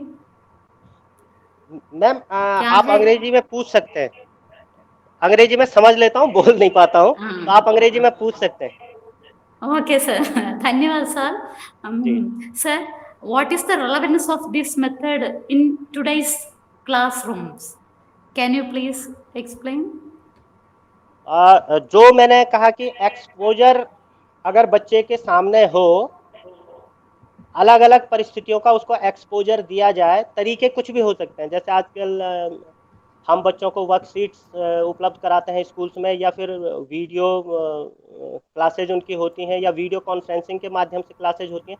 पर जिस तरह से भी बच्चे के साथ टीचर का संपर्क बने, टीचर की भूमिका ये हो, टीचर का रोल ये हो कि ज़्यादा से ज़्यादा अनुभव, ज़्यादा से ज़्यादा एक्सपोजर बच्चे के सामने रख सके, ताकि बच्चे का एक्सपीरियंस बढ़े। बस इतना ही रेलिवेंस है मैम। ठीक है सर, बिल्कुल धन्यवाद sir. Thank you ma'am. Narendra Singh ji, आपने बहुत अच्छी इंफॉर्मेशन दी हमें बढ़े चलो प्रोग्राम की। बहुत अच्छा अभियान है।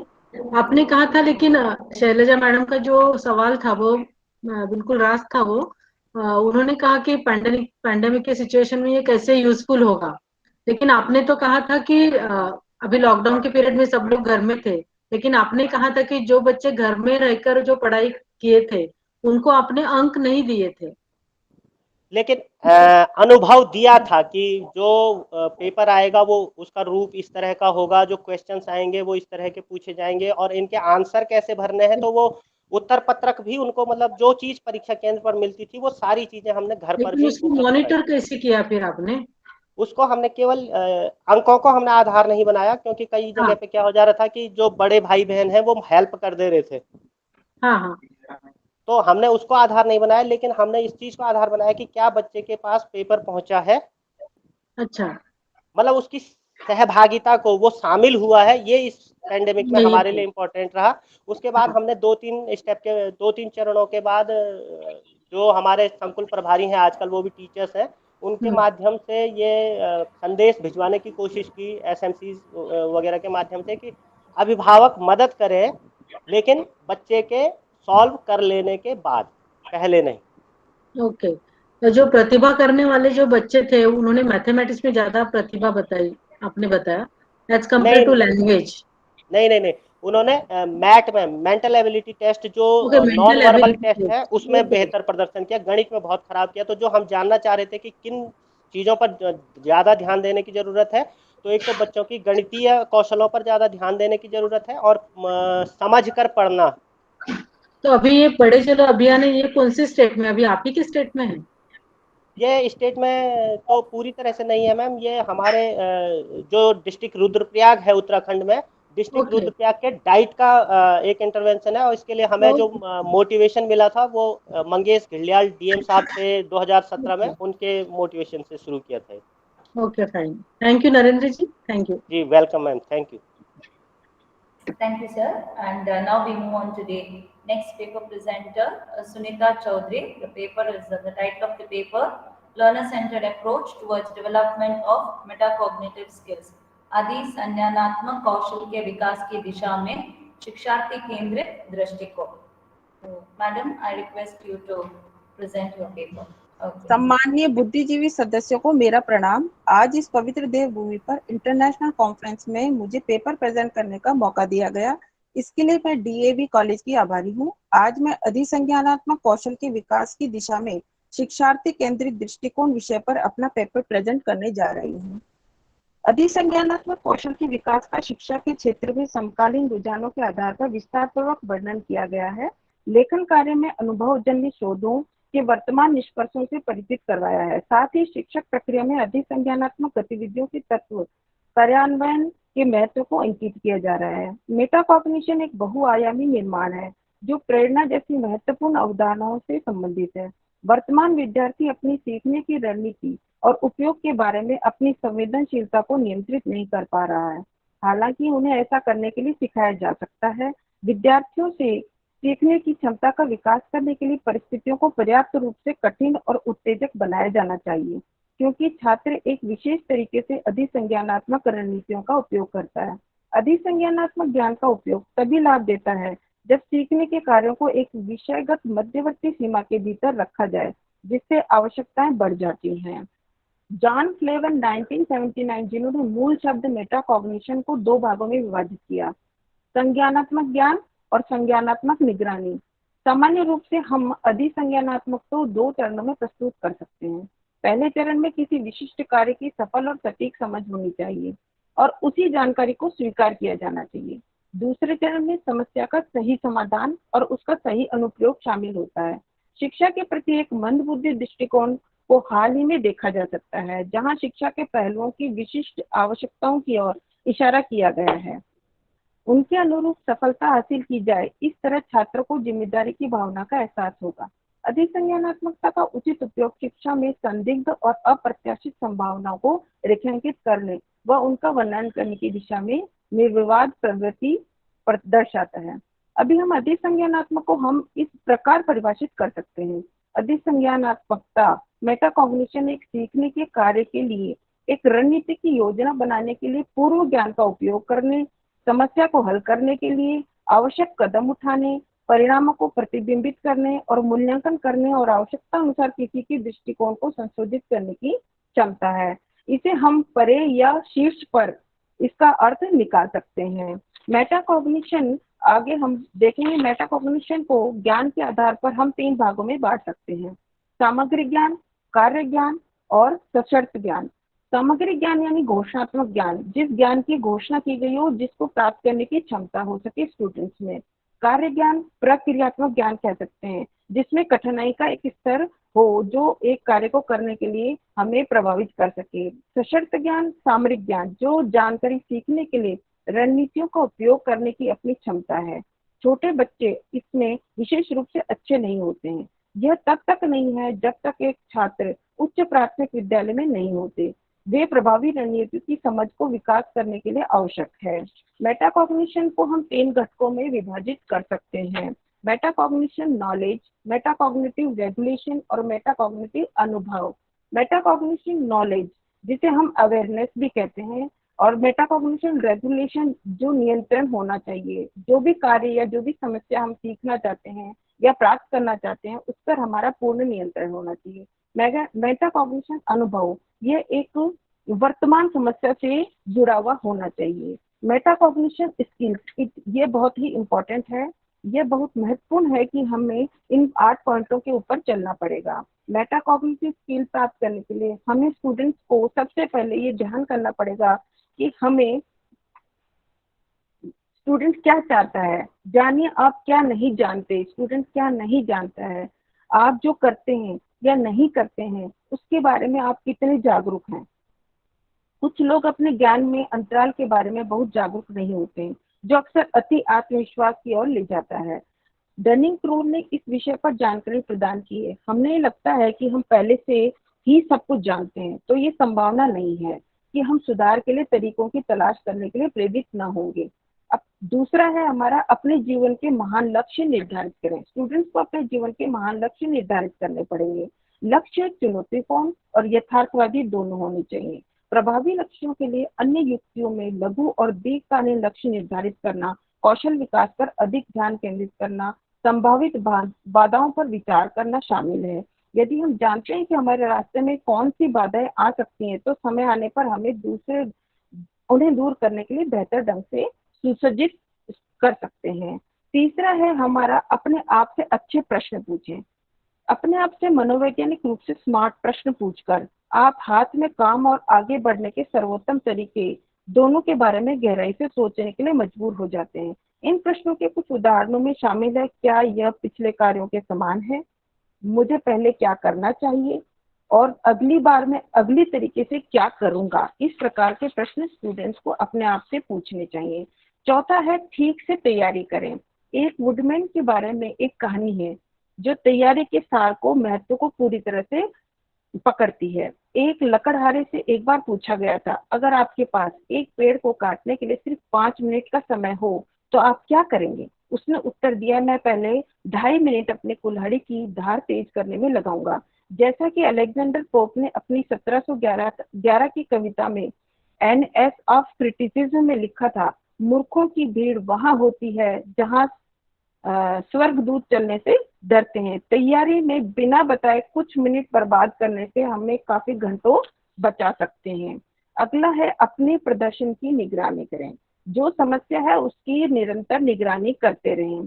हम कैसे काम कर रहे हैं यह देखने के लिए अंत तक प्रतीक्षा न करें, यह एक सामान्य गलती है। जो कई नौसिखिए किसी कार्य को पूरा करने की कोशिश करते समय करते हैं। जैसे जैसे हम अपने कार्य में आगे बढ़ते हैं, हमें अपने प्रदर्शन की निगरानी करने में सक्षम होना और आप कैसे कर रहे हैं इस पर चेक इन करना एक महत्वपूर्ण मेटाकॉग्निटिव स्किल है।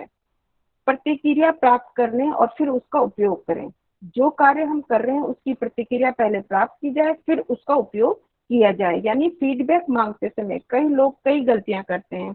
इसमें इसे अति समय पर छोड़ना, केवल यह पूछना शामिल है कि क्या यह ठीक है, मैं इसमें सुधार कर सकता हूँ, की बजाय एक साथ कई प्रश्न पूछे जाने चाहिए। फीडबैक मिलने के बाद आपको इसका उपयोग करना होगा। प्रतिक्रिया जो मांगी गई है लेकिन कार्यवाही नहीं की गई, यह एक व्यर्थ अवसर कहलाता है।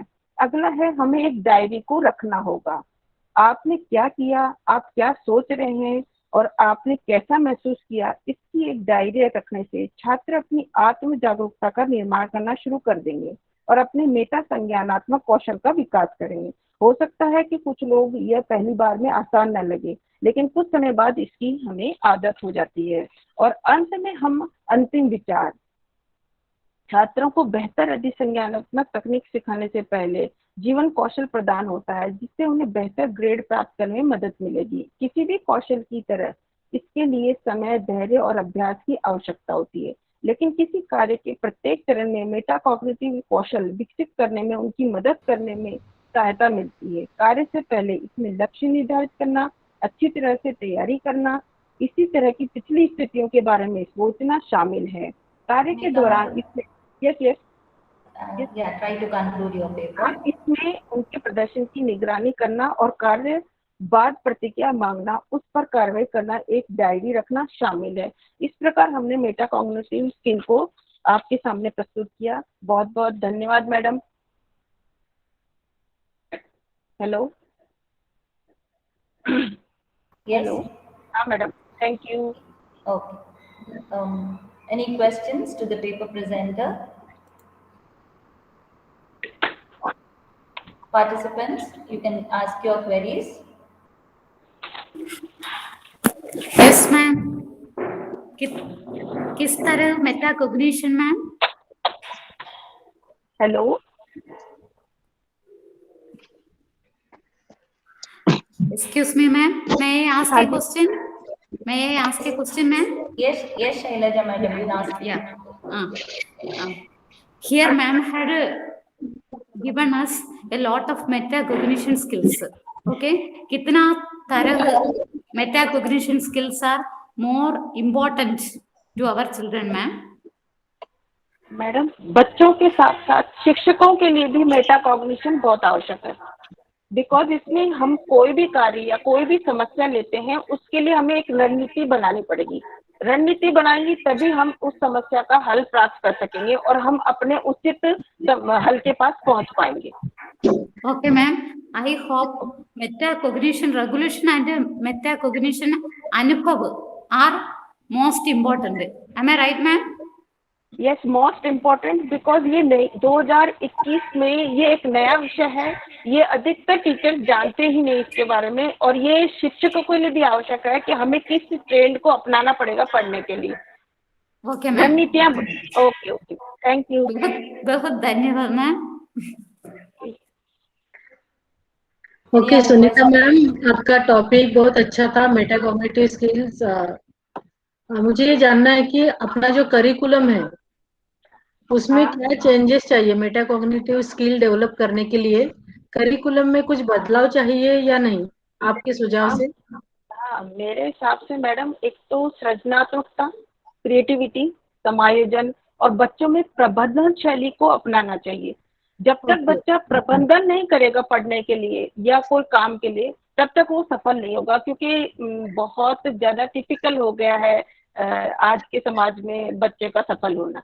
ओके, क्या ये नई पॉलिसी जो है शिक्षा पॉलिसी जो है NEP 2020, क्या ये मेटाकॉग्निटिव स्किल को पुरस्कृत करती है? इसके बारे में मैं ज्यादा तो नहीं बोल पाऊंगी, बिकॉज ये बहुत ही बुद्धिजीवी लोगों ने बनाई है। मैं बिल्कुल नहीं, कुछ तो रिफ्लेक्शन है क्या मेटाकॉग्निटिव स्किल का पॉलिसी में? नहीं, एक्चुअली मैं सिर्फ एक चीज पूछना चाहूंगी कि ये जो BSc B.Ed और BA B.Ed कोर्स जो चालू हुआ है अभी 4 ईयर इंटीग्रेटेड कोर्स, उसमें ये सब चीजें शामिल की जाएं और इसमें जो बच्चों की फीस है उसके पर बात की जाए, क्योंकि साइंस के स्टूडेंट्स तो प्रैक्टिकल करते हैं और बीएड जो बीएड प्रैक्टिकल नहीं करते, तो उनकी फीस बराबर है मैडम। तो थोड़ा सा इस पे ध्यान दिया जाए, क्योंकि बच्चों की फीस में अंतर होना चाहिए आई थिंक। लेकिन ये तो अच्छा है ना, अभी नहीं रिफ्लेक्ट हो रहा है आपके हिसाब से, तो मल्टी डिसिप्लिनरी व्यू के अंदर हम लोग शुरू कर सकते हैं। There is scope to implement in the curriculum. Yes ma'am, curriculum में बहुत जरूरी है सृजनात्मकता का जुड़ना। Yes, we have given new direction. Hello, okay, thank you so much Sunita ma'am. Hello Sunita ji. Okay ma'am. हाँ जी। Okay fine. एक प्रश्न मैं आपसे पूछना चाह रहा हूँ। अभी जो आपने अधिसंज्ञानात्मक कौशल के विकास की दिशा में शिक्षार्थी केंद्रित दृष्टिकोण की बात की, तो इसमें यह दृष्टिकोण जो है वो बच्चों के सीखने के लिए किन चरणों के अंतर्गत आगे बढ़ रहा होगा, या कौन कौन से ऐसे चरण होंगे जो इसको सपोर्ट कर रहे होंगे? मैंने अभी आपको बताया चरण 8 चरणों में मैंने इसको डिवाइड किया है सर। हाँ, जिसमें हमें पहले ये जानना होगा कि हमारी समस्या क्या है, हम उस समस्या के लक्ष्य तक कैसे जाएंगे, हमें अपने आप से प्रश्न पूछने पड़ेंगे, हम ठीक से तैयारी कर रहे हैं कि नहीं कर रहे हैं, निगरानी हमारी कौन कर रहा है, हमें स्वयं से अपने काम की निगरानी करनी पड़ेगी, हमें डायरिया मेंटेन करनी पड़ेंगी, हमें अपने विचारों को, अंतिम विचारों को लिखना होगा, ताकि हमारे जो काम है वो आगे आने वाले दूसरे स्टूडेंट्स के भी काम आए। अगर रिसर्च में ये काम हो रहा है तो रिसर्चर्स, दूसरे रिसर्चर्स के लिए भी ये उपयोगी होगा। तो इन चरणों का कोई सीक्वेंस फॉर्म है, सीक्वेंस है, या किसी उसमें फ्रेमवर्क में है, या इसमें एनईपी? नहीं, ये फ्रेमवर्क में तो मैंने चार्ट भी बनाया है सर, मैं डिस्प्ले नहीं कर पाया, I am sorry. Okay, don't worry, thank you, thank you. Okay, thank you. Sharmila ma'am, take last presenter because time Yes, is. yeah, we have the last presenter, Dr. Bindu B. The title is Pandemic-Induced Shift in Pedagogy, a SWOT Analysis. Dr. Bindu. Yes, good afternoon. Good afternoon, respected delegates and participants. I am Dr. Bindu B. from Matthias Training College, Thiruvananthapuram, Kerala. Special Onam greetings to all. That is, amidst the splendor of this festive season here in Kerala, we are facing the ill effects of the pandemic. So I selected my topic for presentation on the issue beforehand. That is the pandemic-induced shift in pedagogy, a SWOT analysis. As we all know, what changes occurred in every aspect of our life. This moment is a way for the missing, and it is a missing opportunity for all of us to be at Dehradun, but anyhow we are coping with the situation, and the best way to express is that it is a transformative period in the real sense. It is best way to say is that we are in transit. So change has become the resolution of the day. Sweeping changes are happening in our life day by day. These changes are not limited by the boundaries of any political, social, and economic dimensions. And this change has even brought out multiple and long-lasting effect on the life of people around the world. This can be witnessed in all spheres of life, changing eating habits, education system, work culture, social living, recreation, and our childcare, our collective sense of time, all resulting in a drastic effect in change in lifestyle. So, this has its ill effect in the economy also, leading to a great divide in many aspects across continent. The wide inequality has brought out the concept of digital divide also. That is, life before COVID is extremely different from life after COVID. What deserves special attention is the large number of students being asked to stay at home to further contain the spread of the virus. According to UNICEF reports that around 1.3 billion learners won't be able to attend school or university, and the numbers are growing day by day. This has resulted in dramatic change in education sector, leading to distinctive rise of e-learning, whereby teaching is undertaken remotely and on digital platforms. As it is rightly remarked, necessity is the mother of invention. A concept called substitute pedagogy or alternative pedagogy emerges out of the crisis, and many higher education institutions are now fast adopting to substitute pedagogy or alternative pedagogy to engage students remotely and to continue the teaching learning process in a teach from home, students at home situation. This situation called for a pandemic-induced shift in pedagogy, that is rightly said. Once it was a mission to introduce such changes in education sector, and the era dawned with the pandemic. Digital revolution happened in the education sector. An year had passed, and it is high time to consider the pros and cons posed by the dramatic changes in the education sector.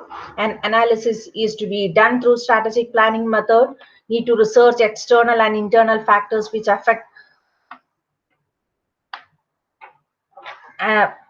for a changes, success and growth. A SOC analysis is necessary at this moment to analyze the strength, weaknesses, opportunities and challenges of this crisis induced changes. So it is necessary to go through the strengths, weaknesses, opportunities and challenges. From the strengths, we know that accessibility to all is the greatest strength of this pandemic induced pedagogy.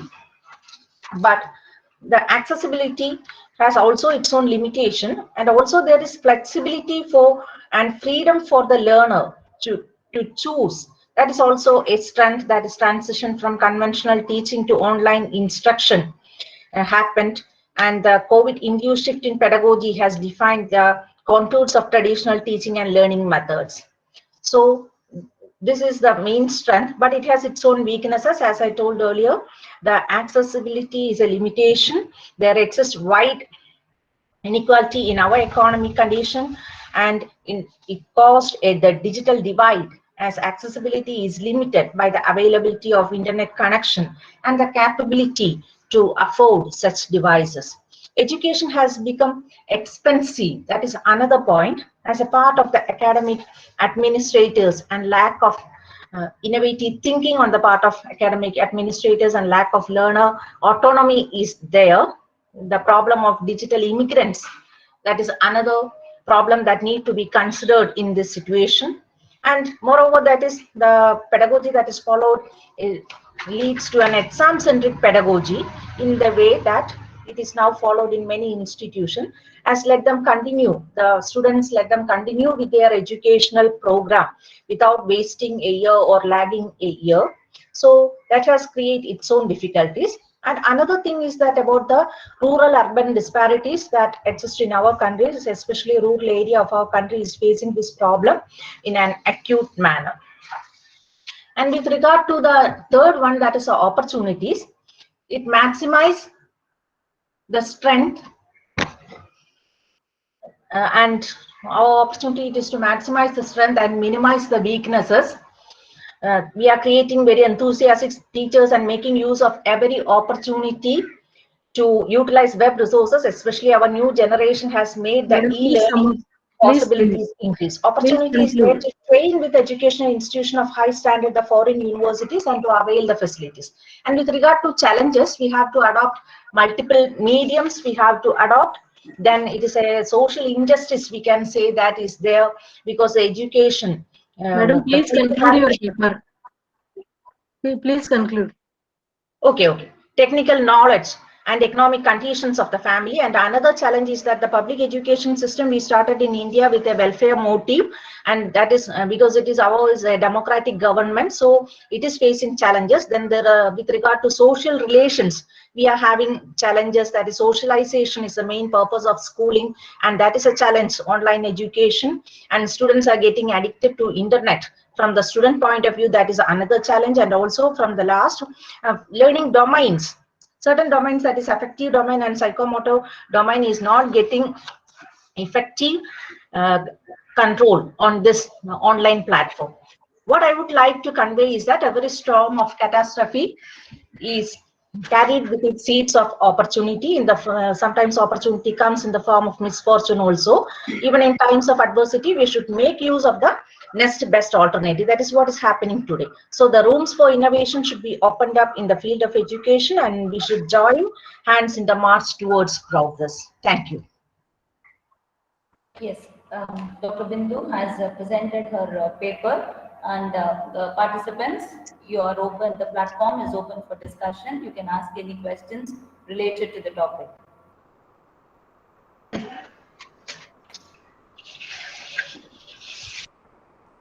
Okay, I'm going to, because time is really.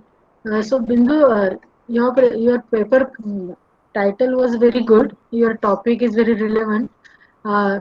Is it your theoretical paper, conceptual, or research paper?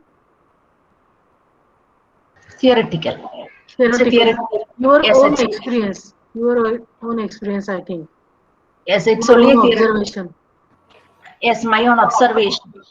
Yes, it is observation is the last that we should, anyhow that pandemic has occurred, and we should cope up with the situation, making use of the best alternative. So far, we are not able to go with the formal system of education in our schools, and that is a risk is involved in that. So the best way to cope up with the situation is to make use of this alternative pedagogy, but we should take care of certain measures while using this alternative pedagogy. Yes, very good. Thank you so much. Thank you. Thank you, Sarvela ma'am. Okay, yes. So we have completed the paper presentation sessions. We had a total of... No, ma'am. Ma'am, excuse me, ma'am. Yes, Shailaja, I'm waiting here. Yes, ma'am. May No, I present the paper? time up now. Ma'am, could you please allow me to present just within 10 minutes? I will wind up, 10 ma'am. minutes. It's more 10 minutes. Yeah. If with your kind No, permission. Ruchi Bajpayee. Ma'am, pardon me, ma'am. Okay, fine. Okay, ma'am. Okay. Warm good afternoon to all my respected dignitaries on the dais, and especially I would like to convey my gratitude and sincere thanks to DAV College and all college organizers and C members for giving me this opportunity to present. Anyway, we are in the session of winding up. Anyway, I would like to, now I am going to present my topic here. Based on my subtitle and subtheme, the role of contemporary educational psychology and epistemology in experiential learning and analysis cum conceptual study among higher education school children, remedies and recommendations. Okay, ma'am. This was my topic here. Then, as we know that we are living in a post-COVID pandemic period, and we have experienced all the bitter experiences of it, and we have learned the COVID pandemic had taught us how to live. As Dr. Bindu ma'am said, the way of living, the style of education, everything had a drastic change. So, in our contemporary teaching learning pedagogy, undoubtedly attracts worldwide recognition because we are part of global village, and the teaching learning process has changed as an attention gain through online platform in the education field. And therefore, each teacher as well as learner's performance will be recorded in a pluralistic society. Then, next, the role of contemporary educational psychology and epistemology in experiential learning. So, what is epistemology? Epistemology, when we analyze, we can understand that epistemology is a branch of philosophy which deals with knowledge.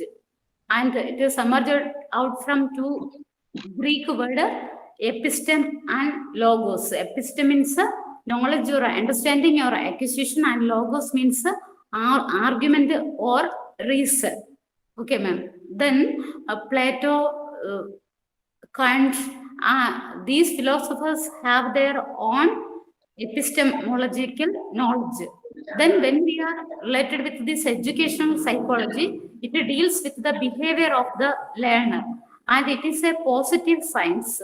And this educational psychology clearly analyze what is to be taught and whom is to be taught, the way of teaching learning materials, the way of the learner, the way of the teaching process, everything analyzed through the educational psychology. In such a condition, especially in this pandemic period, this experiential learning